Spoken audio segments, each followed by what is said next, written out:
envolvido com as coisas do mundo, está envolvido com o dinheiro, com as conquistas materiais, com os ganhos do mundo, está envolvido com tudo que possa trazer para ele uma repercussão social, para que eles tenham seja conhecido, e uma série de consequências materiais. Esse aí está nessa ilusão do mundo. Mas, de repente, ele se cansa disso. E quando ele se cansar disso, e ele experimentar o bem, e sentir que a verdadeira felicidade está em se praticar o bem, porque é uma felicidade inenarrável, indescritível. Aquela felicidade de quando nós chegamos a uma família, por exemplo, carente, necessitada, vamos dizer, uma caridade material, para dar um exemplo. A família carente, necessitada, que não tem nada para servir aos seus filhos. E aí nós chegamos com uma bela cesta básica, com bastante produtos, não tão básica assim, não é? Uma cesta boa, onde aquela família vai ter o sustento para aquelas crianças durante 15 dias. A alegria daquelas criaturas é algo que entra no nosso ser, entra na nossa intimidade da nossa alma. A nossa alegria passa a ser maior do que a alegria daquelas criaturas. Então, isso aí é a verdadeira felicidade que só quem já experimentou pode narrar. E quando uma pessoa muito ligada às coisas materiais começa a experimentar esse tipo de felicidade que é toda espiritual, essa criatura resolve trabalhar na vinha do Senhor, embora tenha dito de início que não iria. E aquele que disse, né, aquele, não, eu não vou, eu vou, e depois resolve. Um disse que não vai e foi. O outro disse, eu vou e não foi. Então, aquele que disse, eu vou e não foi, é uma outra situação. Não é? Então, aquele que disse, eu não vou, mas resolveu e foi, é esse que é o chamado para a vinha do Senhor. É esse que é aquele que realmente está acima de qualquer um que tenha aparente uma grandeza de espírito que não tem. Aqueles bajuladores, muitas vezes nós estamos nas nossas casas religiosas, não apenas na casa espírita, em qualquer igreja, qualquer religião, bajulamos, somos pessoas amáveis, aparentemente somos grandes trabalhadores, mas qualquer desdém, qualquer coisinha já é motivo para nós nos afastarmos, termos o nosso orgulho ferido, nos sentirmos assim, magoados. Não colocamos o objetivo de nossa vida acima de qualquer coisa, que é o objetivo de servir. Nós não colocamos, nos colocamos acima do trabalho no bem, porque nós não podemos ser melindrados, não podemos ser ofendidos, precisamos ser tratados com muita cautela, porque senão eu deixo de ir, porque eu me sinto imprescindível, eu sou tão necessário lá, que se eu deixar de ir, será um vazio tão grande, vão lamentar profundamente a minha ausência. Então, nós começamos a imaginar a grandeza de Jesus, a grandeza desse mestre que deixou um ensinamento como esse, mostrando a humildade, mostrando a importância do trabalho sincero e verdadeiro. E aí nós vamos ver esse Jesus que estava ali naquele momento da crucificação. Já vamos lá para quando Jesus foi preso, traído, massacrado, aparentemente o vencido, não é? Aparentemente um derrotado, e foi levado amarrado, com seus pulsos amarrados, foi levado diante de Pilatos. Chegando lá, aquela criatura que não queria se comprometer em realidade, que preferiu ficar assim em cima do muro, como muitas vezes nós também gostamos de nos posicionar, quando perguntaram quando ele pergunta a Jesus, então, quem eres tu? Tu eres o rei dos judeus? E então Jesus tranquilamente diz assim, tu o dizes. Quer dizer, eu não estou falando nada, quem está dizendo isso é você. E você sabe que sou, mas não o rei dos judeus materialmente falando. Ele não teria esse alcance, Pilatos, de entender que era o rei dos judeus espiritualmente falando, na sua grandeza.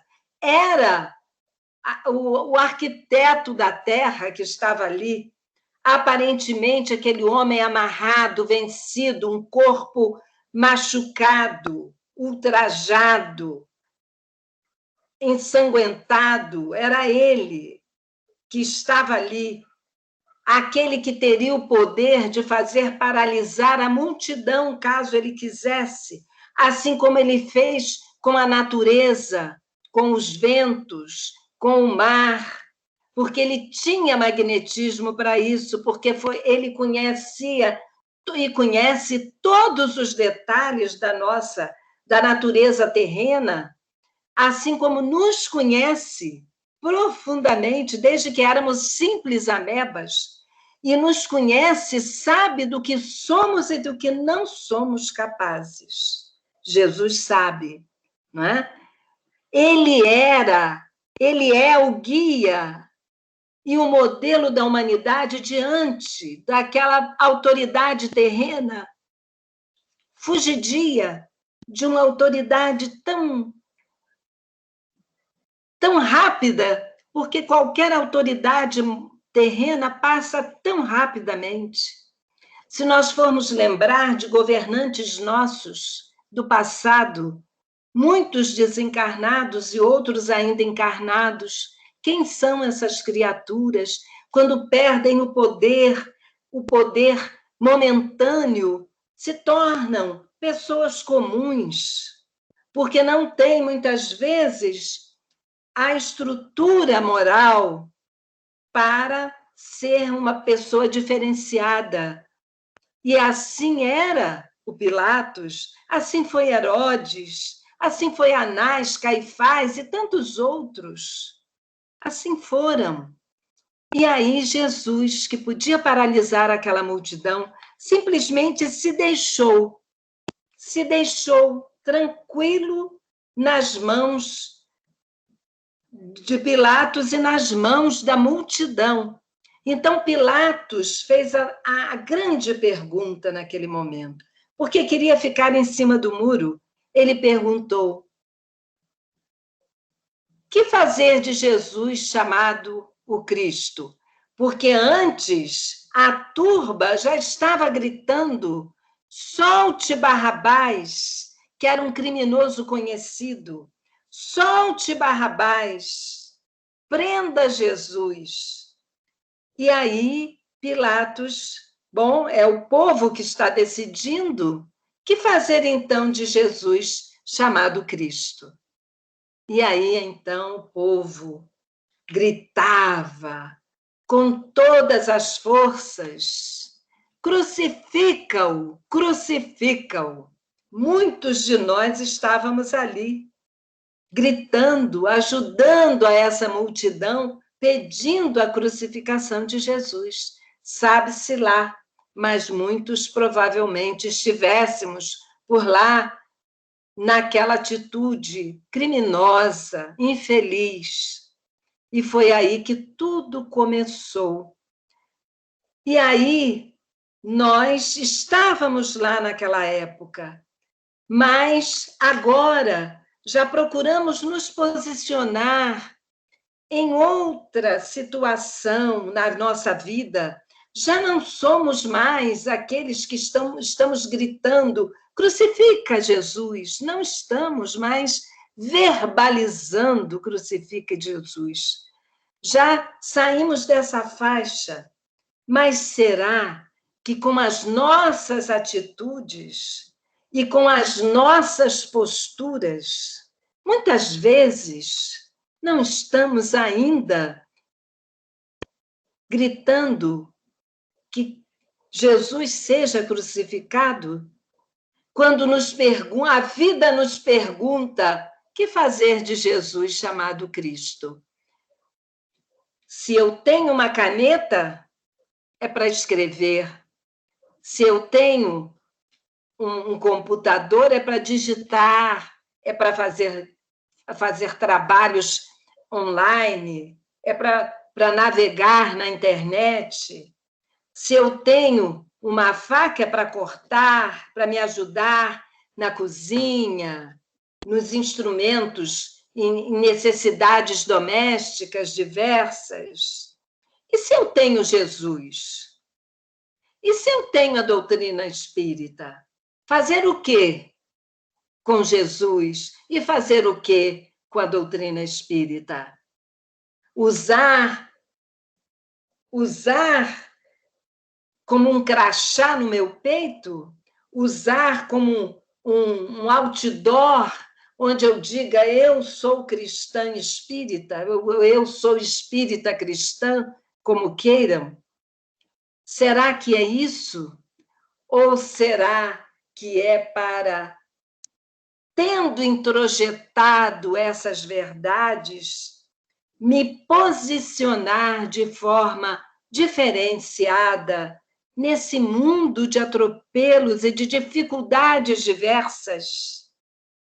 Me posicionar de uma forma coerente com aquilo que eu estudo e com aquilo que eu aprendo. São tantas e tantas horas de idas e vindas à casa espírita, de leituras, de livros comprados e relidos e manuseados, para fazer o quê com esse tipo de conhecimento? E todas as vezes em que eu tenho determinadas posturas na minha vida, eu estou dizendo: solte Barrabás e crucifique Jesus.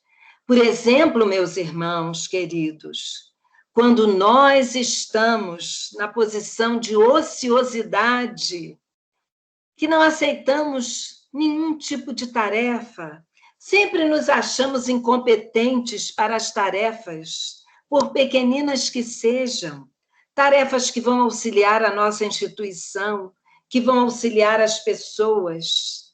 Sempre estamos na posição de criaturas ociosas, sempre desejando ajuda e nunca ajudando a ninguém. Sempre na posição do eterno pedinte, que só vai à casa espírita para pedir.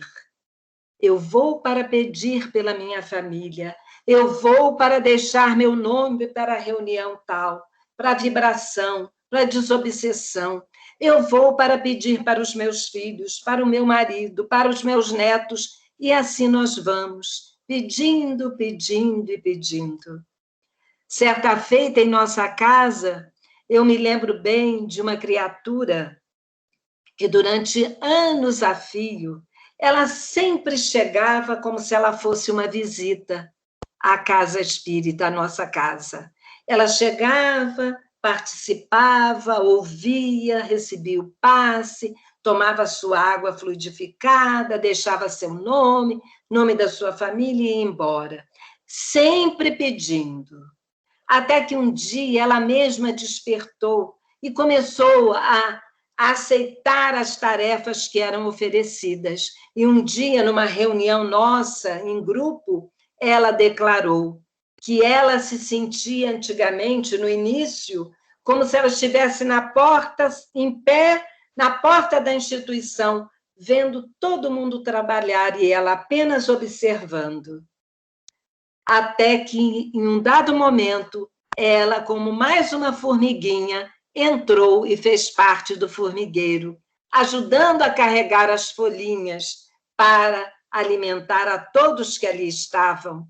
Então, meus irmãos, isso, toda vez que nós somos ociosos e temos essa postura de sermos os pedintes, nós vamos ser, estaremos mandando soltar Barrabás. Vamos estar nessa condição.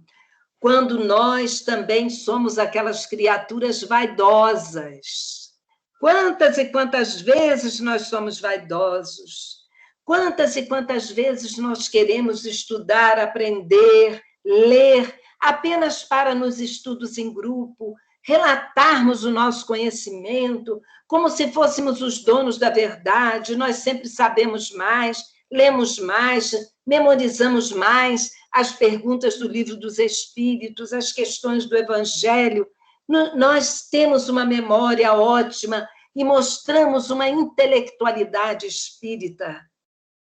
E com isso, muitas vezes, nós nos envaidecemos. Quantas vezes nós nos envaidecemos com isso? Mas vamos observar que essa vaidade é profundamente perniciosa, porque a doutrina espírita, muitas vezes, nós encontramos grandes trabalhadores que estão lá liderando, fazendo tantas tarefas, executando movimentos maravilhosos, importantíssimos, mas atrás deles nós encontramos pessoas que são aquele fiel, a pessoa que é o fiel escudeiro daquele irmão, aquele que trabalha na retaguarda, auxiliando para que tudo dê certo, para que aquele irmão possa estar lá. Quantas vezes é uma esposa abnegada, o esposo tem uma tarefa grandiosa e a esposa abnegada está atrás, fazendo tudo para que tudo dê certo e que ele possa trabalhar em paz. Nós nos lembramos do Nilson Pereira, que como auxiliou Edivaldo Pereira Franco na Mansão do Caminho. Divaldo saía, divulgava a doutrina, Divaldo saía, vendia os livros para a manutenção da doutrina, da Mansão do Caminho, e vamos ver o Nilson anonimamente trabalhando diuturnamente, auxiliando para que tudo desse certo. E assim nós vamos nos lembrar de Amélie Boudet, o quanto Amélie Boudet auxiliou aquele nosso querido codificador da doutrina espírita. Ela foi um braço direito do nosso Allan Kardec, e ela não tinha vaidade, não é? Por que ter vaidade se nós sempre precisamos de alguém que nos ensine algo, que nos auxilie com algo? Nós não podemos ter vaidade. Por isso que João dizia, não é? Com relação a Jesus, é necessário que ele cresça e que eu diminua. Ele veio para preparar o caminho, João Batista veio para preparar o caminho, e ele dizia claramente, é necessário que ele cresça e que eu diminua. Isso é ausência plena de vaidade, meus irmãos. E quantas vezes também nós somos interesseiros, e todas as vezes em que somos interesseiros, nós estaremos, meus queridos irmãos, nós estaremos naquela condição de mandar soltar Barrabás. Nós estamos ali trabalhando com interesse profundo. Eu estou aqui porque eu preciso que a minha vida deslanche. E já me falaram que quem é espírita, a vida vai sempre para frente, a vida vai melhorar sempre. Se eu largar isso aqui, a minha vida vai dar para trás. Tem gente que ignorantemente, meus irmãos, pensam assim e falam assim, porque não têm conhecimento da doutrina e ainda estão profundamente apegados à matéria. E são interesseiros, sim. Eu vou lá porque lá tem o passe me garante por uma semana eu me reabasteço e por uma semana eu vou estar livre de qualquer mal, como se fosse o passe fosse uma atitude milagrosa, milagreira, como queiramos falar e nos referir, e não é assim, meus irmãos. Nós que estudamos sabemos que não é assim. Então, quando nós agimos assim, nós estamos mandando soltar Barrabás e estamos sem saber o que fazer de Jesus chamado Cristo. Da mesma forma, quando nós vamos à casa espírita apenas preocupados com os fenômenos mediúnicos. Eu vou porque lá talvez eu receba algum recado de alguém, vou deixar meu nome para a reunião de desobsessão, para a reunião de irradiação. Quem sabe um médium vai ver alguma coisa com relação à minha vida e irá me dar um recado importante para que eu melhore, para que a minha vida deslanche, minha vida melhore. Muitas e muitas pessoas, meus irmãos, ainda agem assim. Ao invés de pensar, eu estou aqui, Senhor, eu estou aqui. Como conta aquela história, né? Daquele preto velho que chegava e só dizia assim, chegava e dizia, preto velho está aqui, Senhor. Era a prece que ele sabia fazer. Quantas vezes na nossa simplicidade, até na nossa falta de conhecimento teórico da doutrina, mas no nosso grande amor, no grande coração que podemos ter, sim, podemos ter, nós vamos para servir. Eu vou à casa espírita, vou me interessar saber se os banheiros estão lavados e se eu posso chegar um pouquinho antes para lavar um banheiro. Se eu posso chegar um pouquinho antes para varrer um salão. Há muitos anos atrás, a nossa casa espírita tem um salão muito grande, é uma casa grande, e o nosso salão de reunião pública é muito grande, e nós tínhamos uma servidora da casa, que ela só frequentava uma reunião pública que nós temos à tarde, às segundas-feiras, porque à noite ela não podia ir à casa espírita. Mas ela ia toda segunda-feira, de manhã, mais cedo, levava a marmitinha dela, varria todo o salão, passava óleo nas cadeiras, limpava tudo, almoçava e ficava para a reunião pública. Quando ela desencarnou, nós tomamos conhecimento da desencarnação dela, mas nós ficamos pensando, quem vai varrer o salão agora? Porque aquilo ali era uma tarefa que ela fazia anonimamente. Muita gente não sabia, eu sabia, mas muita gente não sabia. A pessoa chega e encontra limpo, mas nem pergunta quem varreu, porque não tem o mínimo interesse em varrer um dia, não é? Então, nós podemos fazer essas pequeninas tarefas, meus irmãos. Não apenas irmos em busca dos fenômenos, das notícias, vamos procurar a notícia maior que nós precisamos receber. É a notícia da nossa reforma, da nossa melhora íntima, da nossa redenção espiritual. É essa grande notícia que nós estamos buscando. E muitas vezes também nós, quando estamos mandando soltar Barrabás na nossa atitude e não sabemos o que fazer com Jesus, chamado Cristo, é exatamente porque nós temos pouca fé. A nossa fé não é suficiente, ela é vacilante.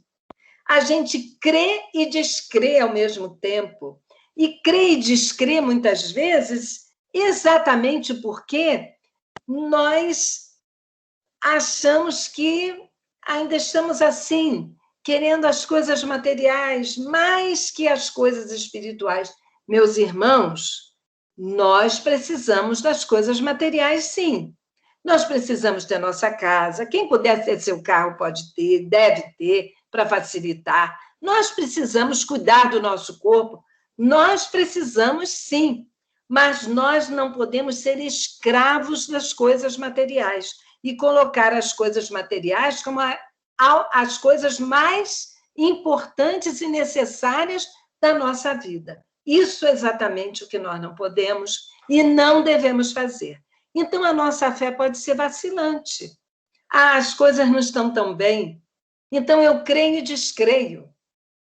Eu não entendo que uma fase nós podemos estar lá embaixo, atravessando lá um vale, não é?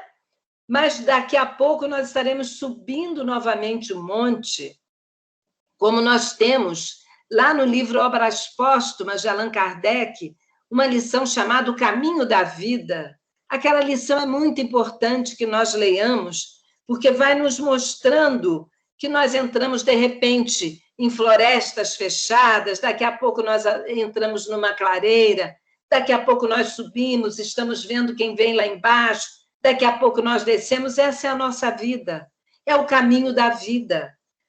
Tudo isso é experiência, é importante. E Jairo, lá no Evangelho de Jesus, nós vamos ver Jairo, o doutor da lei, procurando Jesus, se humilhou e foi procurar Jesus, porque a sua filha estava morta, estava muito mal. Mas quando ele foi chegando à casa, que Jesus também se dirigiu para lá, ele falou: não adianta mais, ela já morreu.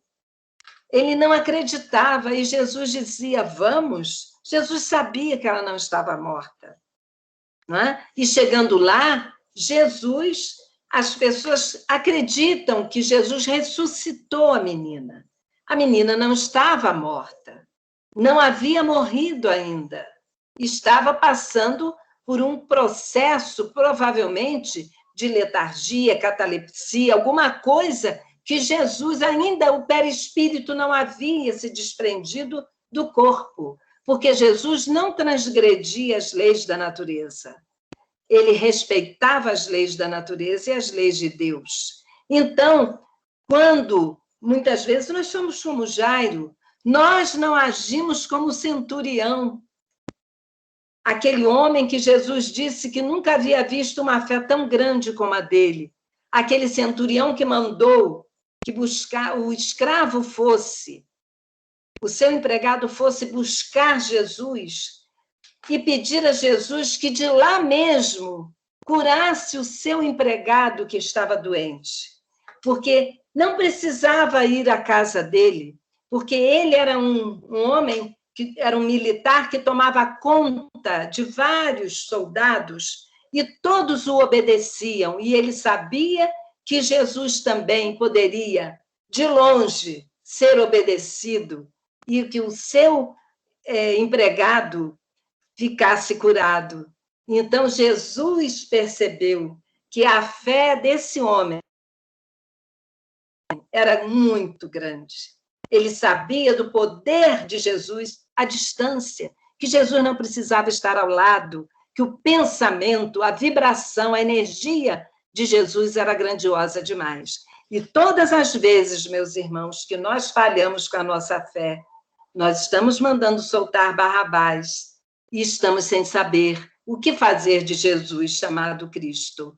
Então, nós vamos observar também quantas vezes a dominação, nós queremos dominar, nós queremos mandar, nós queremos gerir, nós queremos ter o domínio da situação, como aconteceu com a esposa de Zebedeu, que, quando soube, Jesus trouxe um novo reino A terra, ela não entendia que era um reino espiritual.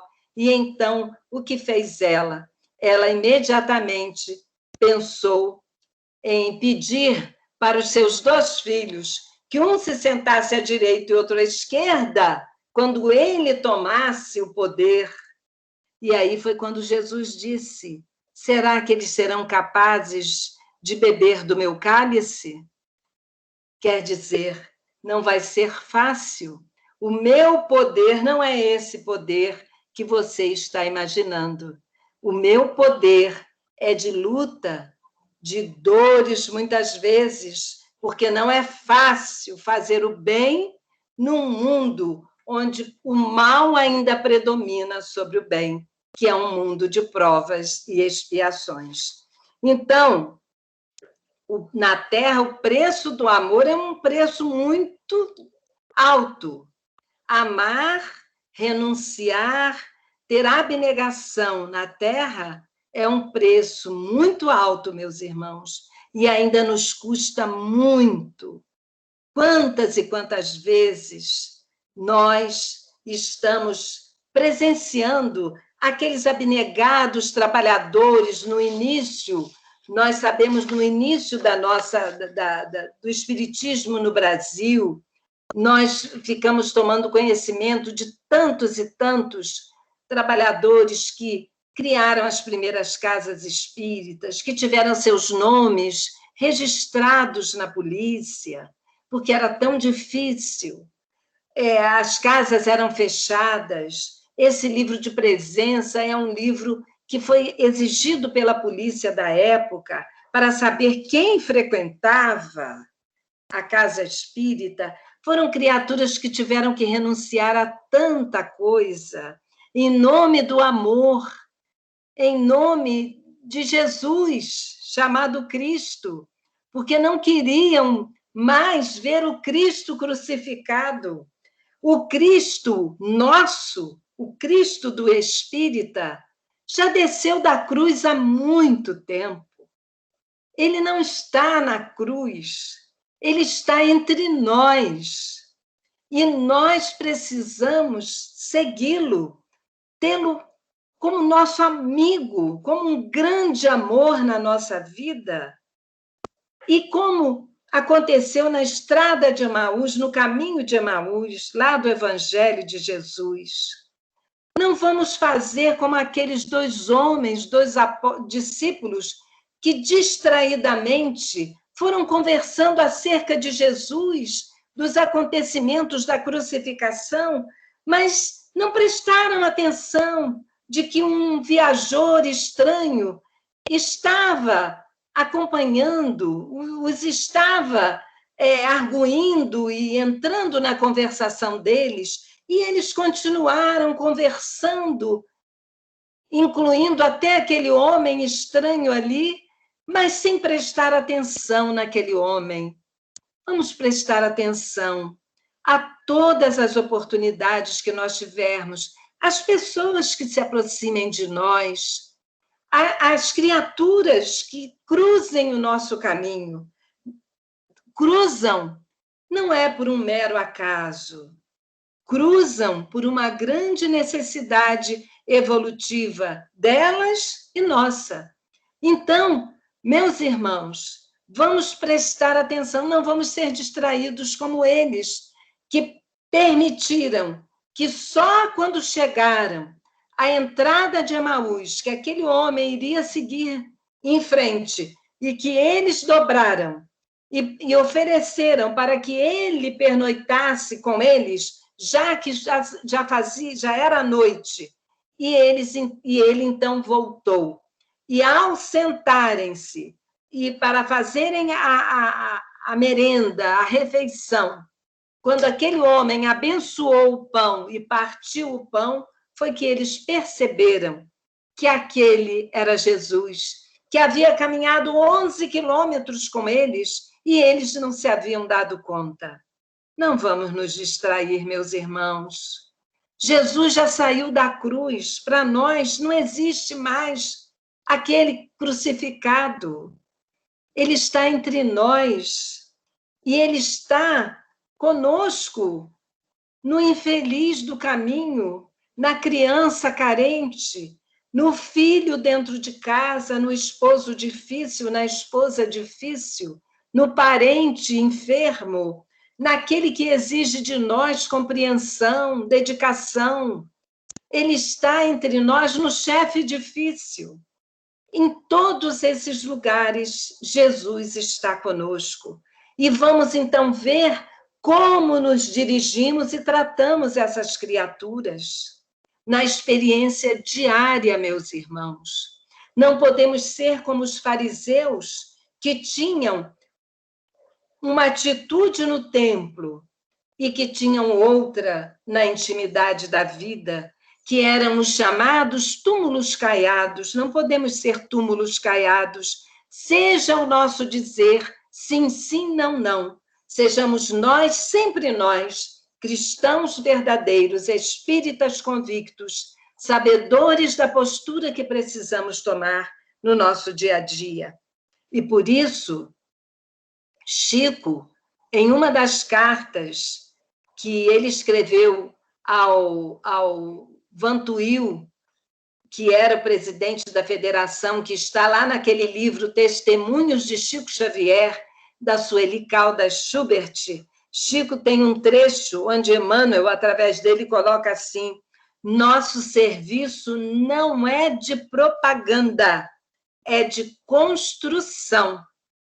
O serviço do espírita não é só de propaganda, não é de divulgar, não é de fazer palestra, meus irmãos, é de construção, é de trabalho no bem. É esse o serviço que nós, os espíritas, precisamos fazer e realizar.